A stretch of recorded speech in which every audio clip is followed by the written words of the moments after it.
ମା' ହେବା ଜମା ବି ସହଜ ନୁହେଁ। ଯଦି ପିଲାମାନଙ୍କ ଦେହ ଖରାପ ହୁଏ ସବୁଠୁ ବେଶୀ କଷ୍ଟ ମା'ମାନଙ୍କୁ ହିଁ ହେଇଥାଏ।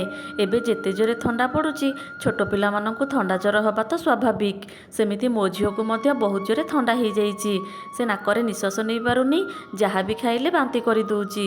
ଏତେ ଜୋରେ କାଶ ହେଉଛି ଯେ ସେ କାଶି କାଶି ପୁରା କାନ୍ଦି ପକାଉଛି। ସେଥିପାଇଁ ସନ୍ଧ୍ୟାବେଳେ ଟିକେ ସୋରିଷ ତେଲ ରସୁଣ ଫୁଟେଇ ତା ତଳିପାଦରେ ମାଲିସ କରିଦେଇଥିଲି, ତାକୁ ଟିକେ ଆରାମ ଲାଗିବ ବୋଲି। ରାତିରେ ରୋଷେଇ ପାଇଁ ମିକ୍ସ ଭଜା କରିଦେଇଥିଲି। ଆଉ ବାବା ଆଣିଥିବା ରେଡିମେଡ୍ ରୁଟିକୁ ସେକି ଦେଇ ରଖିଦେଇଥିଲି। ତାପରେ ଝିଅକୁ ଖୁଆଇ ଦେଇ ମେଡ଼ିସିନ ଖୁଆଇବା ପାଇଁ ନେଇଗଲି। ଯେମିତି ସେମିତି ବୁଝେଇ ମୁଁ ତାକୁ ମେଡ଼ିସିନ ଖୁଆଇ ଦେଇଥିଲି, ନହେଲେ ତ ସେ ଜମା ବି ଖାଉନଥିଲା। ଆଉ ନାକରେ ଟିକେ ନାଜାଲ ଡ୍ରପ୍ ପକାଇବା ପାଇଁ ସେ ତ ଜମା ଦେଖାଉନଥିଲା। ଜୋର ଜବରଦସ୍ତି ତା ନାକରେ ଟିକେ ଡ୍ରପ୍ ପକାଇଦେଲି, ତାକୁ ଆରାମ ଲାଗିବ ବୋଲି।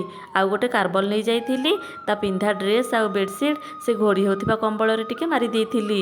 ତାପରେ ତାକୁ କିଛି ସମୟ ଭଲ ଲାଗିଥିଲା। ତାପରେ ବୁଝେଇ ବାଝେଇ ମୁଁ ତାକୁ ଶୁଆଇ ଦେଇଥିଲି। ଭିଡ଼ିଓ ଭଲ ଲାଗିଲେ ଲାଇକ୍ ନିହାତି କରିବେ। ରହିଲି, ଜୟ ଜଗନ୍ନାଥ।